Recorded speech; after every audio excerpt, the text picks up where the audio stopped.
Welcome back to Movies Recapped. Today I am going to explain an American supernatural horror film called Carrie. Spoilers ahead. Watch out and take care. Margaret White is a deluded religious fanatic who thinks everything is sinful, especially if it is related to women, their bodies, and sex. In the opening scene, she is on her blooded bed screaming in pain and asking God to forgive her sins. She is so unmindful of the real world that she thinks she is dying of cancer when in reality she's just in labor. When the pain finally subsides, she looks in between her legs and freezes in shock to see a newborn baby girl. Margaret thinks that the infant is the result of the sin she committed with her former husband. She brings out a pair of scissors, getting ready to murder the baby, but cannot bring herself to do it. The little girl is named Carrie. Over the years, Margaret forces her religious beliefs on Carrie and doesn't give her any freedom at all. She restricts her from making friends, talking to men, and doesn't let her go to school for most of her life. When Carrie turns 16, however, children's rights activists forcefully make Margaret let her daughter go to high school. However, because of her antisocial and introverted nature, Carrie is always made fun of. She never talks to anyone and stares in shock. When girls show cleavage or couples kiss, the concept of dating is foreign to her. One day while the students are playing water volleyball, Carrie accidentally hits the popular girl Sue in the head. Sue's friend Chris makes fun of Carrie and everyone laughs at her. After the class, they go to the shower room to change. Carrie gets her first period while showering and starts to panic. She has never been taught about periods or anything that has to do with female. The blood running down her legs makes her think she is dying of an illness. She runs around frantically asking the girls for help. Chris realizes that Carrie doesn't understand what menstruation is and makes fun of her. Soon all the other girls join in and throw tampons at her while filming her crying. Sue feels bad for Carrie, but doesn't stop. The girls scared to be declared an outcast like her. They only stop when the gym teacher Mr. Jaden arrives. Carrie starts having a panic attack, screaming and crying, even after the girls stop to calm her down. The teacher slaps her in the face as the girls walk away. Carrie stares at the light bulb in anger and it coincidentally shatters when the principal is informed of the incident. He asks Mrs. Jaden to punish the bullies as she wishes. He also tells Carrie to calm down because they have called her. However, the thought of her mother finding out she got her period makes her even more nervous. She hyperventilates and a water cooler in the room shatters mysteriously. Sometime later, Margaret comes to pick up her daughter and sees Chris and her boyfriend Billy making out. She doesn't want such influence around her daughter and prays to God to show the spoiled kids the correct path to life on the way home. Carrie asks Margaret why she never taught her about menstruation, but Margaret doesn't. Before getting out of the car, a neighbor kid calls Carrie a weirdo. She looks at him and makes him fall off of his bike.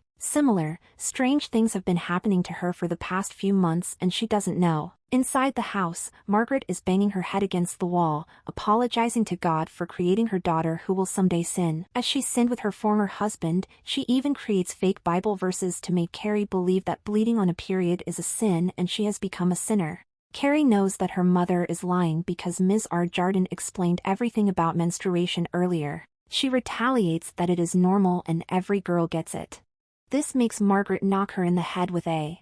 She locks her inside a tiny praying closet telling her to come out only when she has asked for forgiveness from God. Carrie yells in anger, which makes the door crack. She then lays eyes on a sculpture of Jesus that starts to bleed somewhere else. Sue and her boyfriend Tommy are in Tommy's Jeep at his request. They make love in the car. After getting dressed, Sue tells him that she feels guilty for not helping Carrie in the shower. Meanwhile, Chris is with her boyfriend Billy at her house. Unlike Sue, she shows no regret whatsoever, even though she was the one who initiated the bullying. To humiliate Carrie even more, she uploads the video of the incident to the internet back in the house. Margaret is calmly sewing clothes while singing songs. It is almost as if she has forgotten about what happened earlier with her daughter. She eventually lets Carrie out of the closet after confirming that she prayed to. The next day at school, Mrs. Jaden gathers Chris Sue, along with all the other girls who were involved as a punishment. They will have to do suicide sprints for an hour every day for the rest of the week. Anyone who disobeys will be denied access to the upcoming prom. Chris calls the punishment bullshit and challenges Ms. Jaden to make her stop from coming to. An enraged Ms. Desjardins suspends her and revokes her prom privileges. Chris protests and tries to rally the other girls to join her, but no one supports her, not even her best friend Sue. In the meantime, the entire school has watched the video of Carrie getting bullied. They make fun of her and even go as far as to spray graffiti on her locker that says, "Carrie White eats." The bullies in these movies are never clever, humiliated, and filled with rage. She goes to the bathroom and concentrates on the mirror, which shatters because of her stare. Carrie finally begins to realize she has the power of psychokinesis, which means she can move objects and people using only her mind. To learn more about her power, she goes to the library and reads several books about psychokinesis. The report on it makes her believe that, like menstruation, having such power is also normal for some. In the next class, she is called to the front of the classroom to read a poem. When she is done, Sue's boyfriend, Tommy, mutters an insult under his breath, but when asked to speak louder, he claims that Carrie's poem was awesome. Carrie is shocked and shy that a guy complimented her.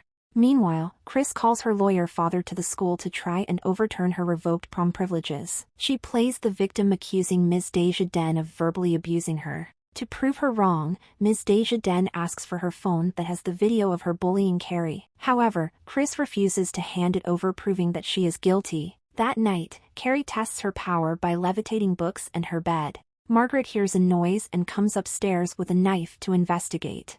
By then, Carrie is pretending to sleep, so she puts the knife. The next day, Sue asks her boyfriend Tommy to take Carrie to the prom. She believes that Carrie deserves one night of fun and is ready to miss out on senior prom for her. Tommy wants to go with Sue, but on being insisted repeatedly, he agrees. Then he walks up to Carrie and asks her out to prom. A surprised Carrie thinks he is pranking her and runs. Later, Ms. Desjardins finds her crying in the locker room. When asked what is wrong, Carrie tells her about Tommy's proposal. The teacher supports Carrie, but she also knows that Tommy thinks of her as an outcast. She finds Sue and Tommy and warns them to rethink it if they're planning to humiliate Carrie after school. Tommy drives to Carrie's house, much to her because she doesn't want her mother to know she talks to boys. He declares that he will only leave if she agrees to go to prom with him. Carrie says yes, but under the condition that he will bring her home by 10:30 p.m. She is excited to finally be like the rest of the kids to prepare for prom. She goes shopping, but none of the dresses are under her budget, so instead she buys fabric to sew on.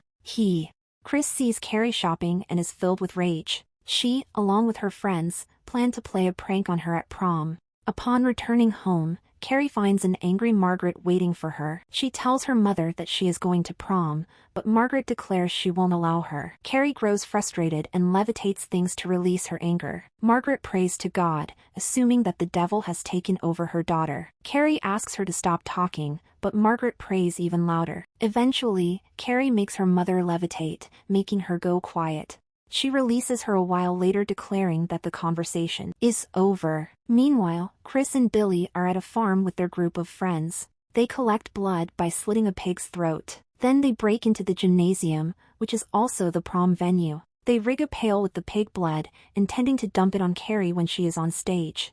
On prom night, Carrie gets ready and applies light makeup. She looks stunning, but is very nervous. Margaret asks her to dress modestly, but Carrie doesn't bother arguing with her. Margaret tells her daughter that everyone is going to laugh at her, which makes Carrie more nervous than she already is. She locks her mother in the praying closet before making her way out. Tommy is speechless when he sees her. They go to the prom hand in hand, and Tommy introduces her to his friends. Ms. Desjardins also compliments her dress and asks her to have fun with time. She loosens up and feels much more comfortable around Tommy a while later. The two slow dance together. The night cannot get any better for Carrie, but then Billy and Chris break into They wait under the temporary stage to execute their plan. They have rigged the prom king and queen election to ensure that Carrie and Tommy are elected. When the couple climbs to the stage to receive the awards, they will drop the bucket of blood on Carrie. Before the election, Chris sends Sue a text that says they are about to humiliate Carrie. A horrified Sue races to the prom to stop. Soon,